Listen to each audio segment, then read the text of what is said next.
nag-umpisa na po tayo ng trabaho natin kahapon, 12 noon, dito sa bayan ng Reyna Mercedes. Ginawa po namin kaagad ang unang session namin dito sa aming bayan at napakasayang nangyari, napaka-friendly ng ating mga konsehal, ng sekretary ng sanggunian, napaka-friendly at meron kaagad kami mga ipinasa na mga proposisyon. Merong mga arguments na nangyari at na-carry po kung ano ang nadala ng majority ng body. Tandaan po natin, ang kapangyarihan po ng LGU ay nag-emanate doon sa council ng isang bayan. At kung ano po ang dadalhin ng majority ng quorum during the session, yun po ang madadala. Ang mahalaga po ay ang lahat ay libre silang magsalita. May ipahayag nila ang position nila tungkol sa isang issue. Madala man yun o hindi, okay lang po. Ang mahalaga po ay madala kung ano ang gusto ng nakararami. Dahil po ang taong bayan ay binoto nila yung kani-kanilang representative na gusto nilang bumoto para sa kanilang interes. Kaya kahit ano po ang mangyari during that session, manalo or matalo man ng iyong posisyon, okay lang po. Kumusta po ang pakikitungo sa inyo nitong mga councilor po natin given that you are not from their group? Masasabi natin during the campaign period and netong election. Super friendly ng ating mga councilors. Super friendly. Kahit hindi kami pare-parehong partido, napaka-professional ng approach nila. At malaya kaming lahat na sabihin ko ang saloobin namin doon sa posisyon na iyon. Pagdating sa huli naman po ay magbobotohan kami at ang madadala po ay kung ano yung gusto nilang dalhin doon sa proposition na iyon. Halimbawa po, ang nangyari lang po naman kahapon ay yung botohan natin pagdating sa internal process ng ating paggawa ng session. Nakita ko po na yung current process nila ay once a week, every Monday, yung session. Ang batas, sabi ng batas, kailangan ng 3 reading bago maipasa yung ordinansa. So that would mean na kapag magpapasa ka ng isang policy, it would require 3 weeks na i-process yung policy na yun. Medyo matagal po. Iniisip ko po na sana may churn tayo every week.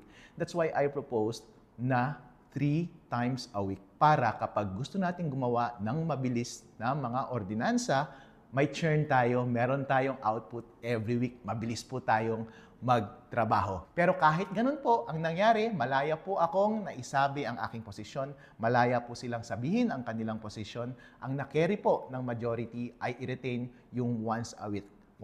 Ang mahalaga po ay narinig ang parte ng lahat at natupad ang gusto ng nakararami doon sa konseho. Kapag ganun po ang nangyayari sa loob ng konseho, malusog po ang pagpapatakbo ng ating gobyerno. Kaya si Attorney Harold Respicio po, kahit hindi na-carry yung proposition ko, okay lang po, basta nasunod po yung proseso. Kaya excited po ako sa mga susunod na mga session ng aming council, which will happen every Monday starting from 10 a.m. Meron kaming susunod na session sa Monday at maraming nakapila na magagandang bagay-bagay para sa ating lahat. Ang sabi ko sa kanila, congratulations everyone. Meron kaming na-accomplish kahit first time namin gawin yon amongst us. Pero sabi ko sa kanila, gumawa tayo ng mas substantive na ordinances para sa mga susunod na session.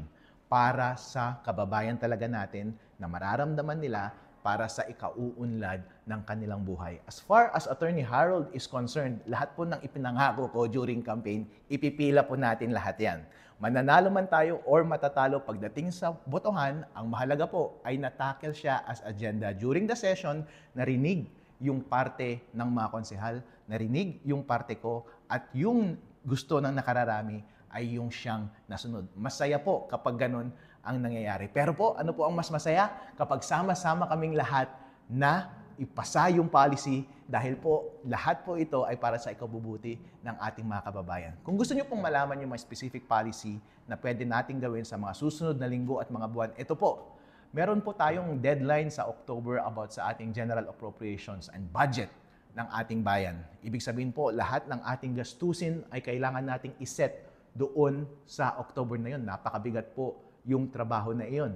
In other words, magkakaroon tayo ng mga maraming linggo before that para trabahuin at initpick yung mga details na yun. Kaya iniisip ko po, ngayon pa lang, pangalawang araw ng aking trabaho, lahat po ng iniisip natin na improvement sa ating bayan that would involve ng paggastos, ilagay po natin doon sa ating pagtackle ng ating general appropriations. Dahil po, para mabigyan ng context kung magkano ang pera ng ating taong bayan, magkaroon ng context tungkol sa ibang usapin at gastusin ng ating bayan para malaman natin kung magkano talagang isa-set aside natin para sa isang aspect.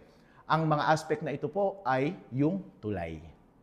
Ang mga aspect na po ito ay pwede rin yung excise taxes na benefit ng mga ating tobacco farmers.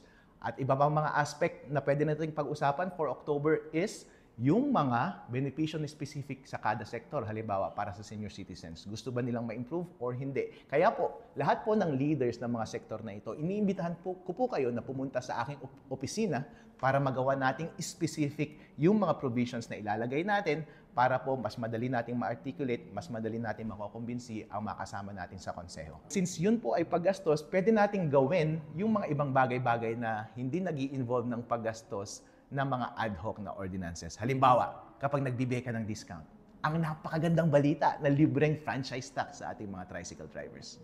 Pwede nating itakil kaagad yan on Monday. Halimbawa, yung discount or baka gawin nating zero yung ating business tax. Pwede kaagad nating itakil kaagad yan sa susunod na session.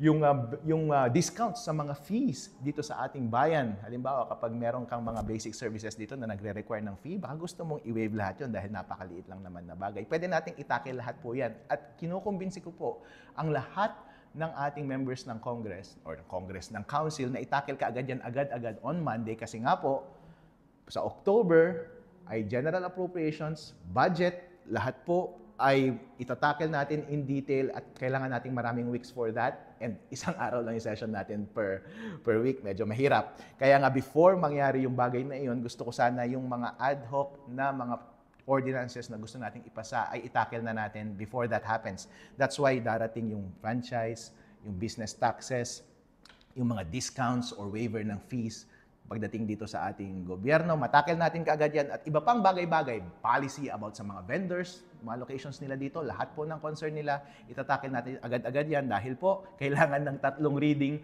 baka kailangan natin ng 3 session, tatlong pagkakataon para po 3 linggo para po maipasa itong mga bagay-bagay na to. Kaya meron pa tayong pagkakataon mga members ng council na baguhin natin yung rules natin. Itanong ko ulit siguro kayo next time. Baka gusto ninyong gawing 3 times a week para po mas mabilis ang ating churn. Yung mga tao po, ating mga kababayan na merong gustong i-promote na policy dito sa ating munisipyo, paggastos or discount, assistance, mga vendors, mga magsasaka, or kahit sino man po na maapektuhan ang inyong kabuhayan or standard of living dito sa ating bayan, lumapit po kayo kay Attorney Harold Respicio. Ganito po ang approach natin. Every time na meron kayong concern, try ko pong gawan ng specific ordinance or provision para ma-bring up natin as agenda for the next session, para ma-bring up natin, mapagbotohan, ma-articulate natin ng maayos, mapagdebatehan, at maipasa natin para sa mga susunod na pagkakataon. Yun po, wag po ninyong isipin na napakarami ang oras natin. Hindi po, napakaikli lang po ng oras. I-churn natin lahat ito, maikli lang po ang oras, kailangan natin magtrabaho. Kaya yung mga kababayan natin na merong gustong i-propose, bukas po si Attorney Harold Respicio dito everyday para pakinggan kayo at ilalagay kaagad natin yan as agenda during session. At makakaasa rin po kayo. Nakausap ko po si Mayor kahapon. Napakagandang meeting, napakabait po ni Mayor dito sa ating bayan at napaka-open po siya sa ganitong approach. At nangangako po ako sa inyo, mga kababayan ko dito sa Rina Mercedes, maging maganda po ang nangyayari. At kung meron man kami magagawang kabutihan sa ating bayan, yan po ay nagawa lamang dahil sa tulong ng ating mayor at sa tulong ng ating council. Magkakaroon ng harmony, pero meron pa rin pong pagpuna. Pero pwede nyo pong gawin ang mga bagay-bagay na ito na hindi tayo masyadong magkakagulo. Halimbawa po, kapag ako po ay tatadtarin ko yung mga gusto kong pagbabago, na hindi ako nakipag-coordinate sa office ni Mayor, hindi ako nakapag-coordinate sa office ng councilor, at titirahin namin during session, mag-i-speech ako ng session, ng bonggang-bongga, mag-i-speech sila sa session, bonggang-bongga, magsasagutan kami, magdedebate kami, ang sarap panoorin sa TV. Pero at the end of the day, talo parati si Attorney Harold Respicio dahil hindi nila type si Attorney Harold Respicio dahil parang nanggugulo lang siya parati. And naiintindihan ko po yun at hindi iyon yung gusto nila na approach. At gets ko po yun. At alam ko po na mas marami tayong matutupad na pagbabago dito sa ating bayan kapag itatap natin yung health. Mag-work tayo in a very harmonious way with the office of the mayor, with the councilors, and even before the session starts, ay napag-usapan na natin ang lahat ng detalye that would work with the mayor,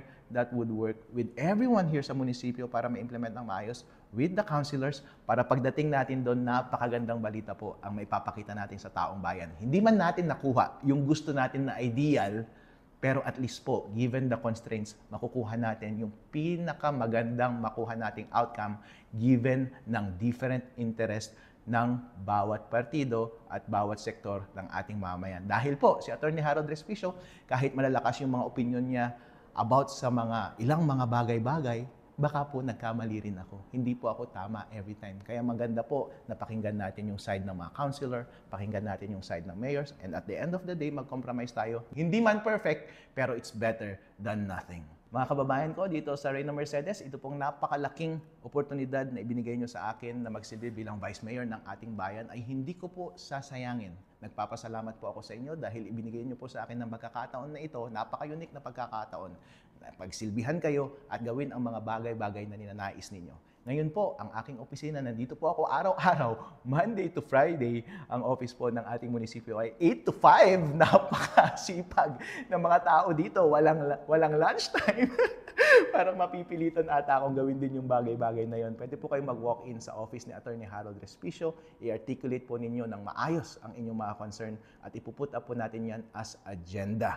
Wala pong lalagpas. Basta valid po yung concern at appropriate siya for agenda. Tutulungan ko po kayo. At tulungan nyo rin po sana ako. Ina-encourage ko yung mga leaders na pumunta dito na kayo yung mag-articulate dahil mas maalam kayo doon sa mga bagay-bagay na yun. Tulungan nyo ako mag-research at mag-form at mag-draft ng mga specific ordinances para maipasa kaagad natin. Huwag tayong masyadong umasa, pero at least ginagawa natin yung best natin, makumbinsin natin yung taong bayan, makumbinsin natin yung ating council, makumbinsin natin ang ating mayor na gawin yung best outcome given sa iba't ibang gusto at interest ng ating Republican na body. Kapag yan po ay nangyari, hindi nasunod ang gusto ng isang tao, yan po ang pinaka-harmonious at pinaka-beautiful way na ma-implement ang mga bagay-bagay na to. Dahil pagdating po sa huli, ayaw ko rin naman na lahat ng gusto ko ay masunod. Ayaw ko rin naman ng lahat ng gusto ni Mayor masunod. Kapag ganun po, hindi po totoong demokrasya ang ating bayan. Alright. Mayor, maraming salamat po at magandang umaga sa inyo. Vice Mayor, sir. Thank you so much. Vice Mayor.